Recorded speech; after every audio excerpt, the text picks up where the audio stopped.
지금 가장 핫 이슈인 그리고 이제 말 잘못하면 바로 이제 구설에 올라가는 주제를 하나 골랐는데요.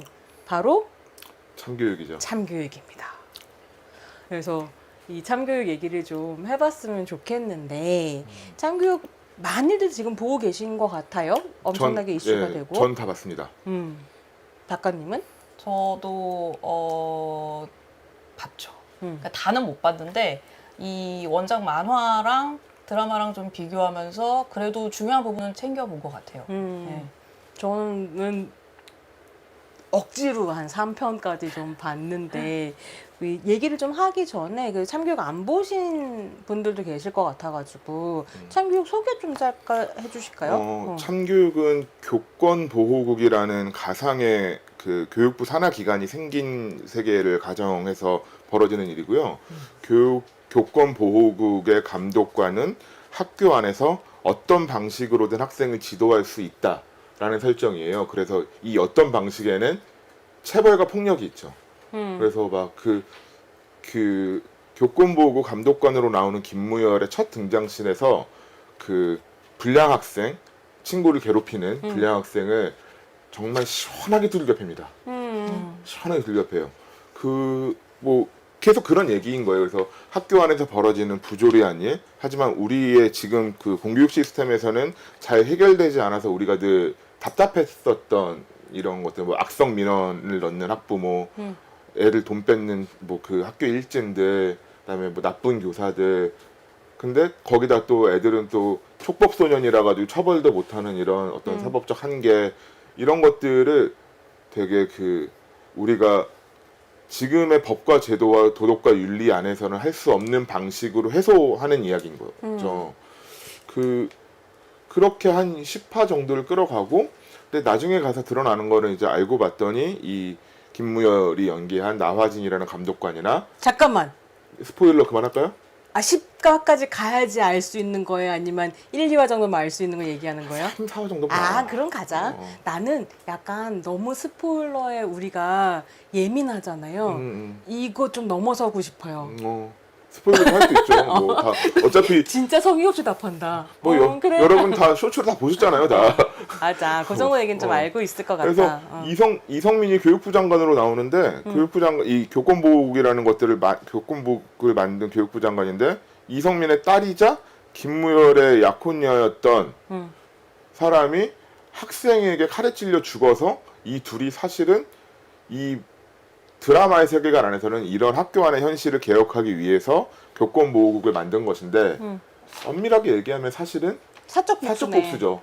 그래서 그들의 이성민의 정적이 이것은 사적 복수다라고 공격하는 장면도 나와요. 근데 그 사람이 되게 나쁜 정치인이어가지고 또 그냥 이런 사적 복수라는 어떤 문제 제기가 되게 그냥 유야무야 지나가 버리긴 하는데, 뭐 전체 열개가 이런 겁니다. 그래서 매회 다른 에피소드로 나오는데, 나중에 가면은 이게 학교 안의 문제라기보다는 전 사회의 문제고, 경찰이 나서야 되는 일마저도 교권보호국의 감독관이 나서서 해결을 하고 막 이렇게 되는, 뭐 사실 히어로물은 많이들 그렇긴 한데 뭐 자경단 서사인 것 같기는 해요. 가까워지는 그렇죠? 것 같습니다. 그러니까 21세기 초에 말하자면 음모론이 막 퍼질 때 등장하기 시작했던 뭐 박찬욱의 복수 3부작이라든가 이런 식의 이제 사적 복수극이 드라마 안으로 2010년대에 사실 넘어오면서 이제 다 이렇게 뭐 시스템이나 이런 게 문제를 해결을 못 해주니까 그냥 자경단이 나서 뭐 문제 해결하는 이야기들 되게 많이 나왔었던 것 같거든요.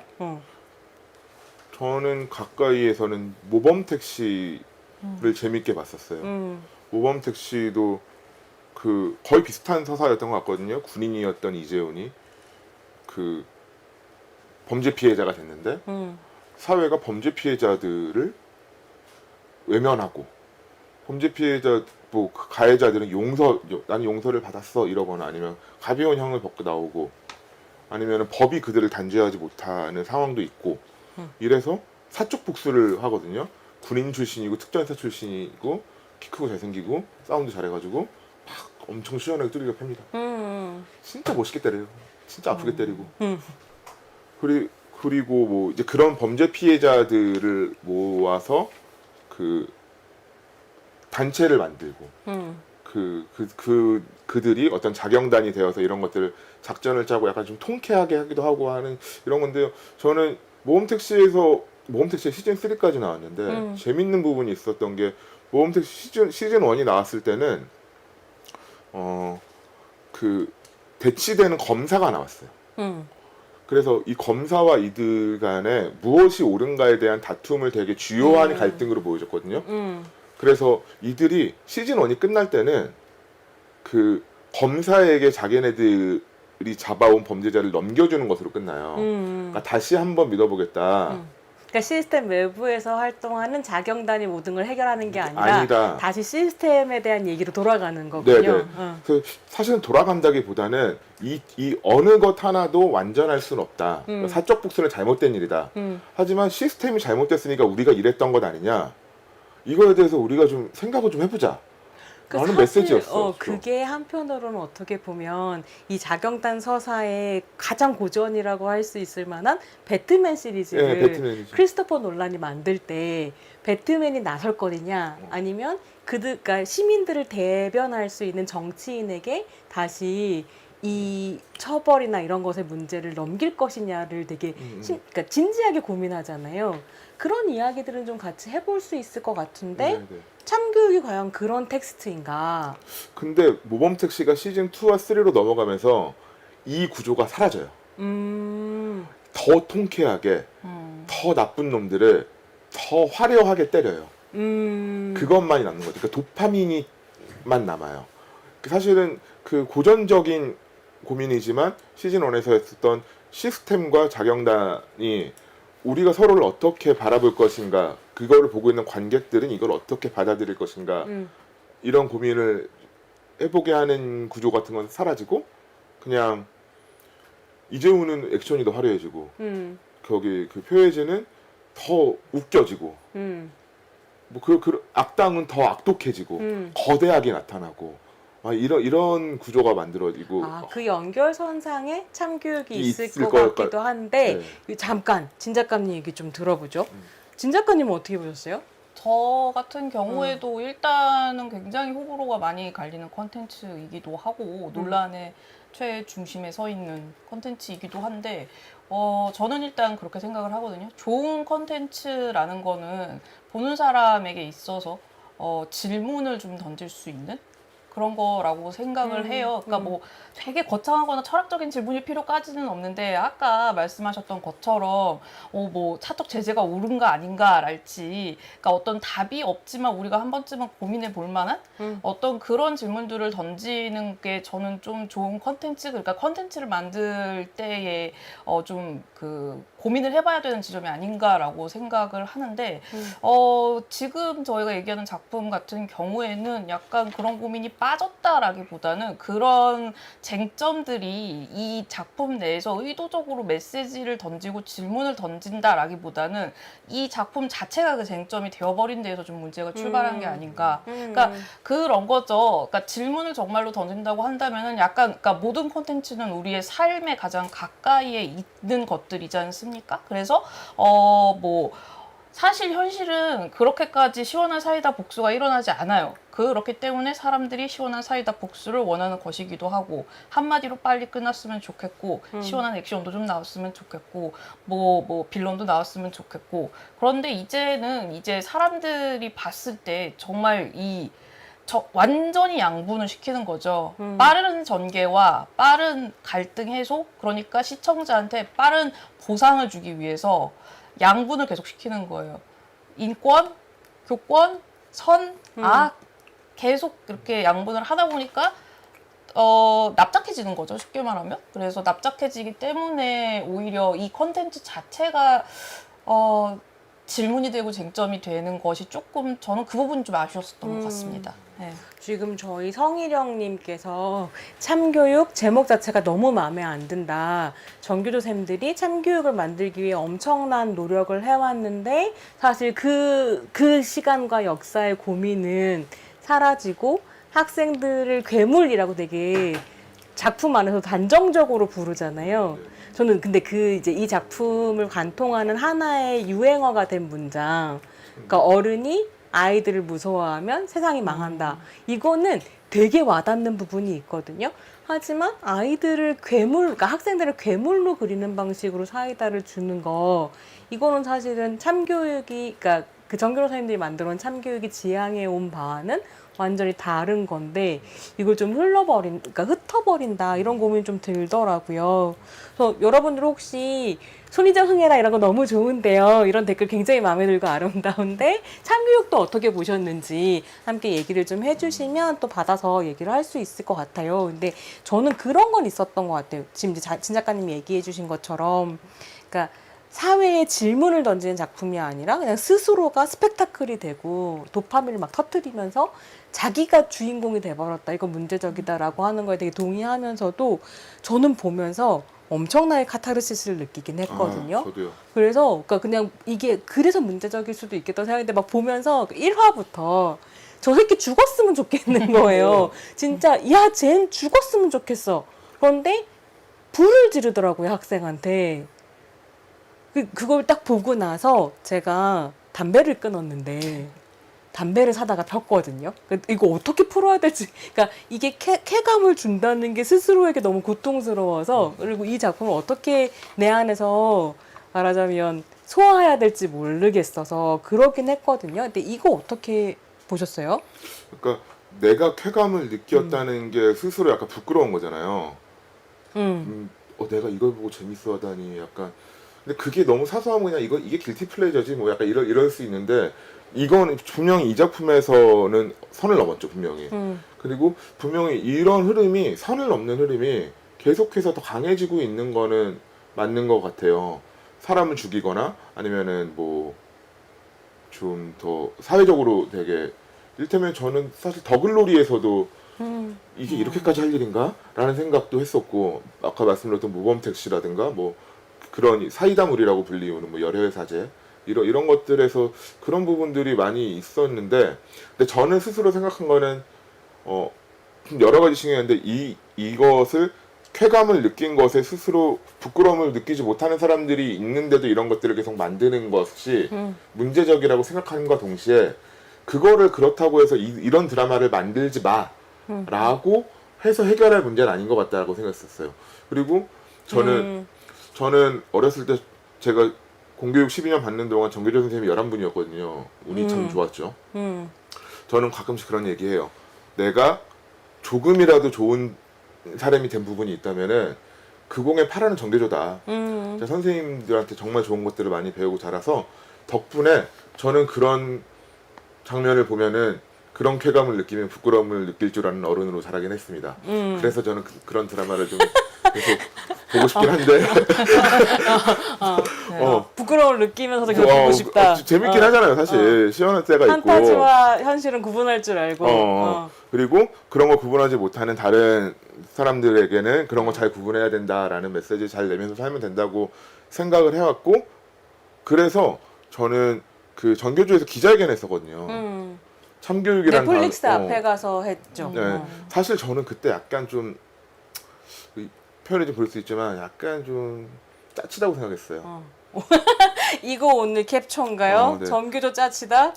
전교조가 짜친 게 아니라 그 기자회견이 근데 어떤 마음인지 알긴 알겠었다고 생각을 했었거든요. 진짜 참교육이라는 말이 가져왔던 그 역사성, 전교조가 우리나라 민주노조 운동 중에서 가장 오래된 조직이기도 하고 가장 유의미한 조직인데, 거기서 내걸고 있었던 단 하나의 가치를 이런 식으로 빼앗기는 것에 대한 분노는 이해하나, 어떤 게 생각나냐면 예전에 90년대 마이클 잭슨 내한 공연을 반대하던 운동권들이 있었어요. 왜죠? 뭐 외래의 퇴폐 문화를 유입시킨다. 미제의 똥물인가요? 그런 거죠. 가까이에는 레이디 가가의 내한 공연을 반대하는 기독교인들이 있었죠. 사실 이것과 괴를 비슷하게 가는 거라고 생각을 했었어요. 그거는 좀 근데 다르지만 다르다. 사람들이 보기에 그것 아니겠는가라고 생각을 했고, 저는 참교육이라는 말의 원래 의미는 이것이고, 이것은 전교조의 것이다.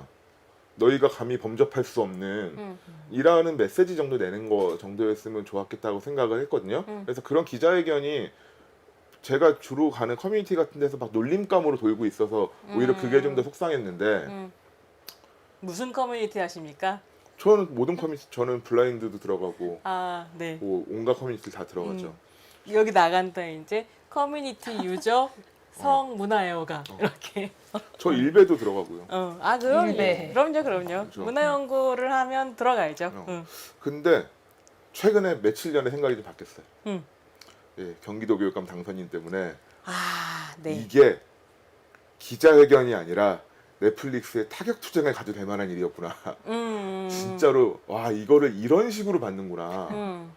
경기도 교육감이라고 하는 사람이 교권보호국 신설을 위한 토론을 하겠다라는 기사를 내고 다음 날은 특전사 출신 선생님들이 연락을 해오고 있습니다. 이런 멘트를 날리는 게 우리 사회라면은 그런 기자회견 할 수 있겠다 싶은 생각이 좀 들고 이런 드라마 만들지 말라고 할 수도 있겠다. 우리 사회가 지금 굉장히 심각하게 저열할 수도 있겠다. 뭐 이런 생각 같은 것들도 좀.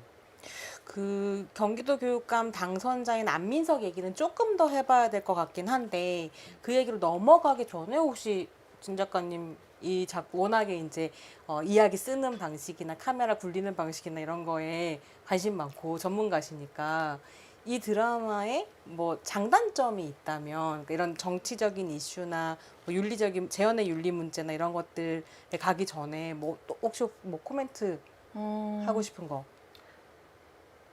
어쨌든 많은 생각이 들게 하는 거는 맞는 것 같아요. 그러니까 뭐 어떤 생각이든지 간에. 그러니까 그런 맥락에 있어서는 그래도 어느 정도, 그러니까 상업적인 면에서는 나름 굉장히 그 타겟 공략을 잘한 게 아닌가라는 생각이 드는데, 지금 채팅방에 어떤 분이 쓰신 것처럼 참교육이라는 단어가 나온 맥락이 있잖아요. 하지만 그런 것처럼 그 학교 안에서 폭력이 사라진, 체벌이 사라진 맥락도 사실은 있단 말이죠.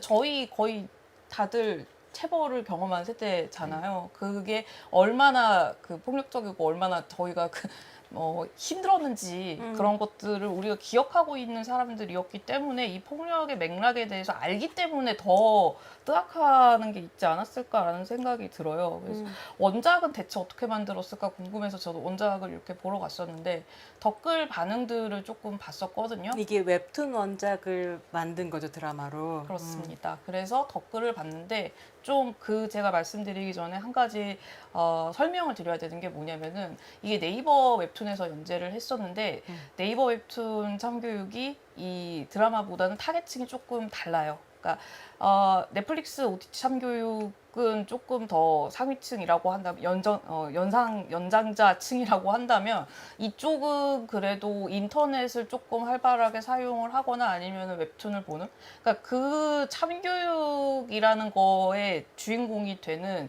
10대 남성 타겟층이 조금 더 센 경향이 있거든요. 그러니까 그런 친구들이 이제 이걸 보면서 뭐라고 생각을 했나라고 봤는데 그 단어를 굉장히 활용을 열심히 하더라고요. 참교육이라는 단어를. 물론 당연히 작품 내에서 의도한 맥락으로만 활용을 하고는 있죠. 그러니까 언어는 원래 뭐 변질이 되는 거는 알겠고 짜장면이 짜장면이 되고 어쩌고저쩌고 알겠지만 뭐 이런 식으로 맥락이 변질이 되는구나.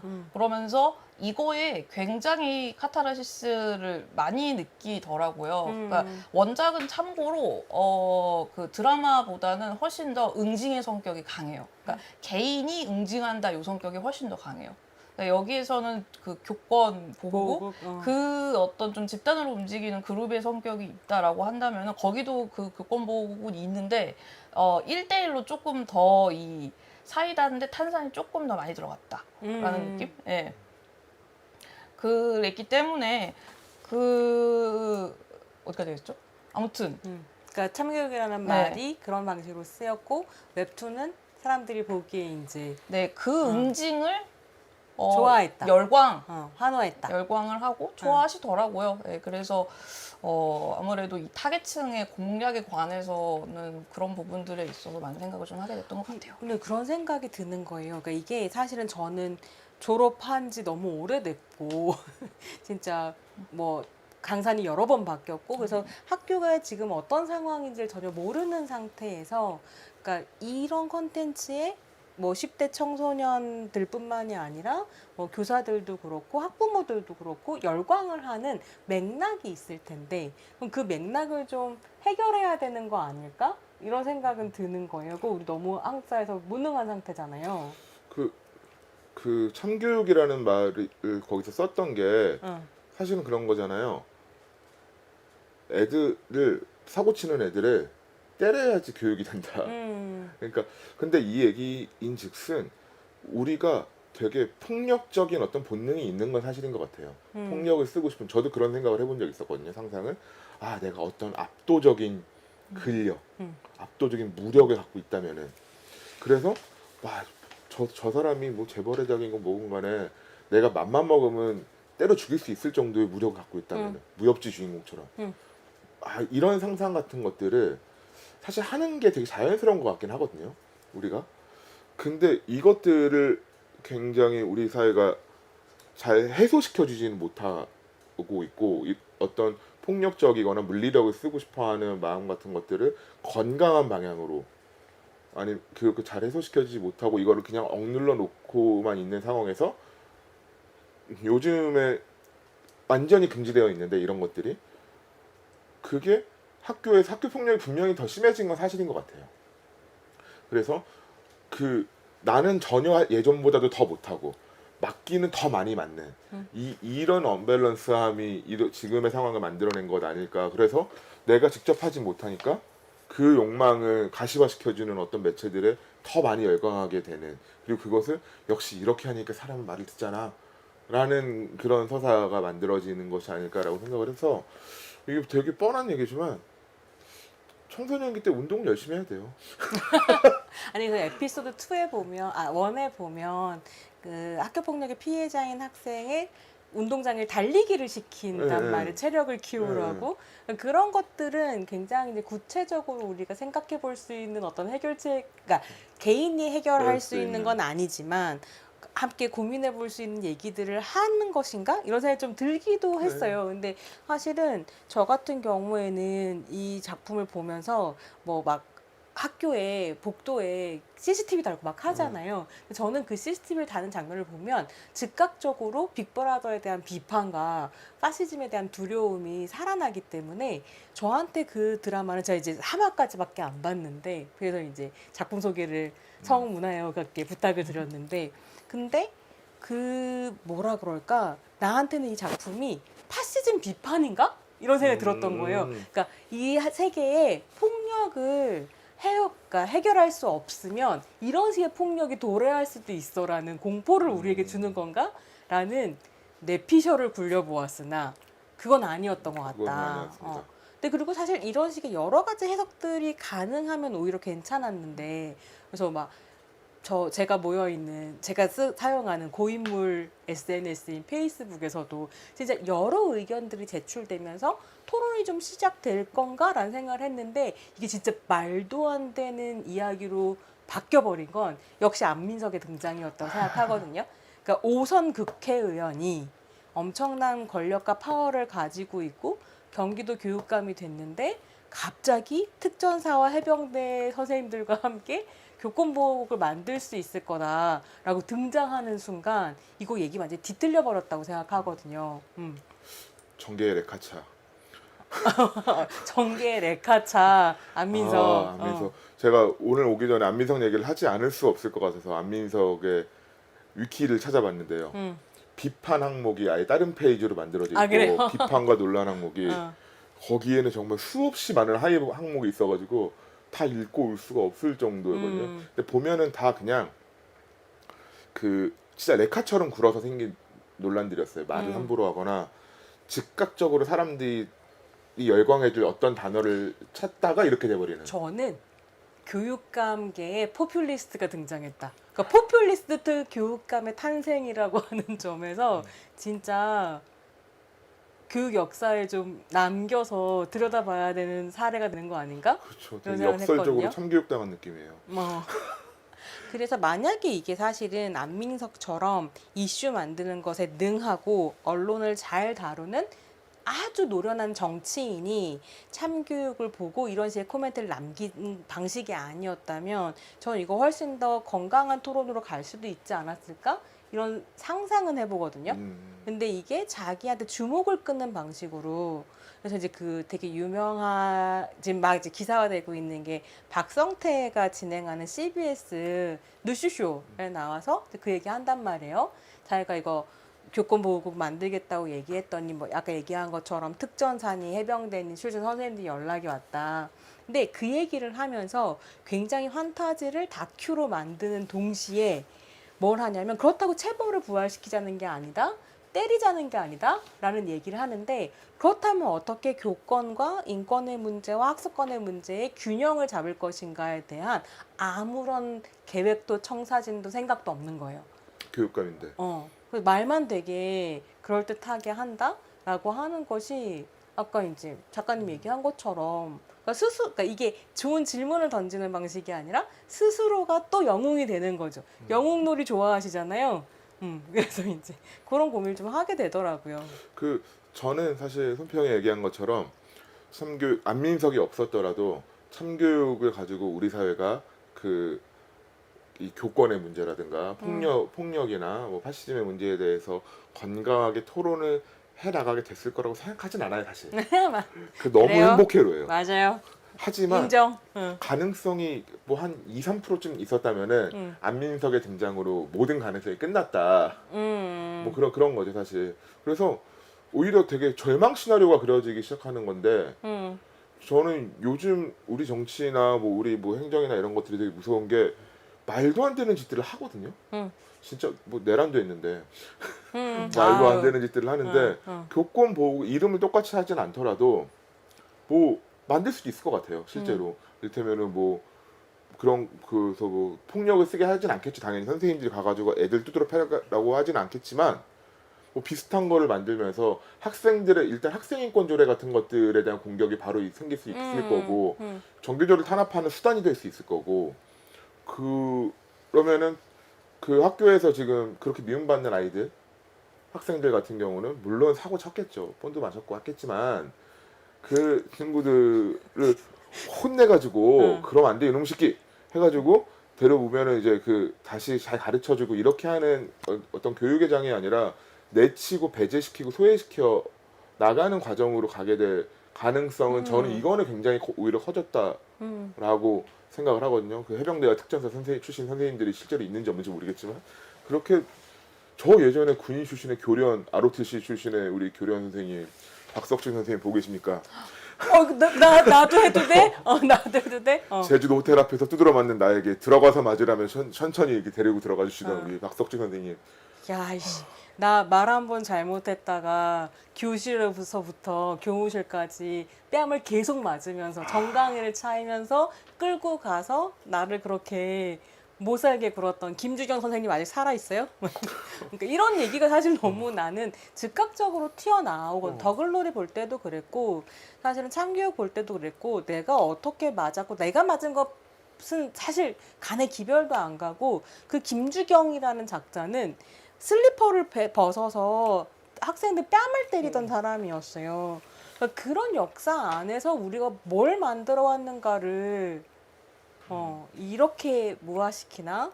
그렇죠. 그러면 사실은 그런 교권보호국이라고 하는 폭력적인 상상력이 아니라 엄청 시원할 수는 있지만, 그러니까 나는 모범택시 같은 자경단 서사는 오히려 그러니까 시스템이 무너졌고 이게 정의가 시스템 안에서 구현될 수 없을 거라는 좌절이 지배하는 시대에 너무 나올 수 있는 위험하지만 문화가 할 수 있는 뭐랄까 카타르시스를 주는 거라고 생각해요. 근데 그거를 교육으로 이렇게 가지고 오는 순간은 훨씬 더 조심해서 담론이 이걸 다뤄야 된다고 생각하는데 저는 지금 얘기하시는 거 들으면서 생각을 되게 옛날부터 했던 생각인데 그냥 이 지금 세대의 이 윗세대, 그러니까 어떤 일정 성인 세대의 일정 분들이 폭력에 대한 트라우마가 계속 존재를 하는 것 같다는 생각을 하거든요. 그러니까 우리 학교에서 폭력을 당한 거 막 얘기를 하면은 막 다들 이렇게 한마디씩을 해요. 막 어디서부터 어디까지 맞았고, 비 오는 날 뭐 어떻게 맞았고, 저 망치로 맞은 사람도 봤거든요. 초등학생이었어요. 아무튼 근데 그런 어떤 그러니까 뭐 남성분도 이제 군대에서 관련된 폭력에 관한 트라우마, PTSD, 그러니까 그런 부분들에 관한 생각을 하나 한 게 있고 또 다른 생각 하나는 사실 참교육을 뿐만이 아니라 뭔가 이 10대 타겟층으로 만든 어떤 모든 컨텐츠 통합으로 해서 저는 성인이 만든 청소년 대상의 어떤 그 컨텐츠물에서 어색하게 욕을 쓴다거나 딱 봐도 성인인데 교복을 입고 나오고 어색하게 분명 청소년들은 이런 욕을 아무렇지도 않게 하겠지라고 하면서 막 이렇게 욕을 쓰는 거에 대해서 저는 약간 이게 본능적으로 우울거림이 있거든요. 청소년 때부터 그랬어요. 왜 쟤네 청소년들 실제로 막 그렇게 쓰면 자기들도 막 웃어요. 쟤 귀엽다 이러고. 근데 너무 막 그런 게 있어요. 아무튼 그 두 가지의 생각이 들었는데 어쩌면 이게 그 조금 맥락을 벗어난 말일지도 모르지만 트라우마 반응인 게 아닐까. 그러니까 왜냐면은 맞으면서 크면은 뭔가 조금이라도 어떤 문제를 해결할 때 폭력을 쓰고 싶어 하거든요. 아, 쟨 좀 맞아야 돼. 이렇게 얘기를 하잖아요. 그러니까 그런 어떤 발로가 아니었을까라는 생각도 지금 조금 드는 것 같아요. 네. 여담이지만 참교육 촉법소년 에피소드에 나왔었던 그 촉법소년은 올해 33세시라고 합니다. 나그 에피소드까지도 안 봤는데, 아니, 나는 네. 그래도, 그러니까 2화인가부터 피오가 나오잖아. 아, 교복 입고 나오길래 너무 당황했는데, 너무 귀엽지 않아요? 설정은 그런데, 사실 고등학생처럼 어려 보이는 이 요원이었다. 아, 근데 피오 너무 잘하더라고. 네, 피오는 정말 여기저기서 늘 잘하는 것 같아요. 요새 제 아주 어디 또 주목하는 나오나요? 배우. 애호가님께서. 이렇게 물어보신 것도 당장 기억이 안 나는데 피오 어디 나왔었더라? 나는 그거 좋아했어. 그 가사 맞추는 예능 있잖아요. 아, 놀토. 어, 놀토에 나올 때 너무 귀엽죠. 그랬던 것 같아. 저는 블락비 시절의 피오도 좋아했고요. 예. 네. 요새 배우를 하는 피오도 뭐 지금 당장 작품이 기억이 안 나서 뭐라고 하기 그렇지만 꽤 괜찮다고 생각합니다. 여러분, 우리가 이렇게 모여서 잡담을 하는 동안 정보가 비잖아요. 그러면 찾아보시기 바랍니다. 네네. 궁금하다. 그리고 컨닝 페이퍼를 좀 만들어서 올려주시면은 더 감사하게 얘기할 수 있을 것 같습니다. 그래서 이제 얘기를 이제 슬슬 참교육을 좀 마무리를 하고 그 다음 작품으로 넘어갈까 싶은데 괜찮아요? 네, 좋습니다. 여러분 괜찮겠어요? 네. 아, 오징어 게임도 현실이고 참교육도 현실이다. 현실이긴 하죠. 아, 학교 폭력이 아니라 자본의 폭력으로 보였다, 참교육이. 그러니까 사실은 그러니까 그런 식의 구조적인 이야기를 사실 해볼 수 있었으면 좋았을 텐데 지금은 이 논란이 어디로 휘말려 들어갈지는 또 좀 두고 봐야 될 것 같아요. 근데 사실 자본의 폭력이다라는 얘기는 언제나 맞는 말인 것 같아요. 사실은 자본주의 사회 안에서 발생하는 모든 폭력은 자본에 의한 폭력이 되죠. 그래서 자본에 의한 폭력이라는 말은 너무너무 정확한 말이지만 동시에 사실은 어느 것도 설명하지 못하는 말이 되기도 해요. 많은 경우에. 그래서 당연히 학교 폭력은 자본의 폭력이 되기도 하죠. 왜냐면은 부잣집 아들내미 놈들이 늘 그런 일을 벌이고 그리고 늘 거기에 대항하지 못하는 피해자는 가난한 노동자의 아들이거나 가난한 노동자의 딸이니까. 그래서 이거를 우리가 이해할 때 자본의 폭력이었다 라고 얘기하는 것에 대해서 저는 약간 좀 조심스러울 때가 더 많이 있는 것 같아요. 그래서 그렇다는 얘기를 드리고 싶었습니다. 그러니까 자경단 서사들에서 그러니까 돈과 권력을 가진 사람들이 막 폭력을 휘두르고 그래서 사실 공정한 사회가 되지 못하고 시스템은 이미 자본에 먹혀 있기 때문에 시스템을 믿을 수 없고 이런 식의 불안 안에서 자경단 서사라고 하는 게 인기를 얻게 되는데 한국의 자경단 서사의 되게 중요한 특징 중에 하나는 그 나쁜 자본에 대항하는 좋은 자본이 있어요. 베트남 같은 자본이 있어서 뭔가 문제가 해결되지 않으면 갑자기 그 자본이 하늘에서 뚝 떨어져 가지고 막 이걸 막 해결해. 뭐 돈으로 응징하거나 이런 식으로 상상력으로 간다는 게 사실 한국 사회의 자본의 문제를 좀 더 보여주는 것 같기도 해요. 그러니까 자본의 외부를 상상할 수 없게 된 상황에서 자경단조차도 돈이 있어야 굴릴 수 있는 것이 되는 그러니까 이런 걸 좀 넘어섰으면 좋겠는데 참교육은 그건 좀 인상적이었거든요. 돈이 개입되는 게 아니라 돈이 폭력을 저지르면 그걸 국가 시스템과 군사주의가 해결한다. 그럼 이건 괜찮은가? 이거 괜찮다고 얘기해버리는 순간 사실은 파시즘은 우리 코앞에 와 있다. 근데 이제 아까 우리 그 얘기도 했지만 내란 이후에 한국 사회가 되게 극우화되고 있는 부분이 저는 있다고 극우화까지는 아니고 우경화되고 있는 부분이 있다고 생각하는데 그 시점에 이 작품이 나와버리니까 무섭더라고요. 그렇죠. 그 담배 막 큰일 났다 이런 생각이 좀 들었는데 우리 또 참교육은 언제 또 기회가 좀 되면 그 우리 경기도 교육감님께서 이제 토론회도 여시고 정치적인 행보를 좀 하실 것 같으니 그게 또 어떻게 되는지를 보면서 이야기 또 나눌 수 있는 기회가 있겠죠?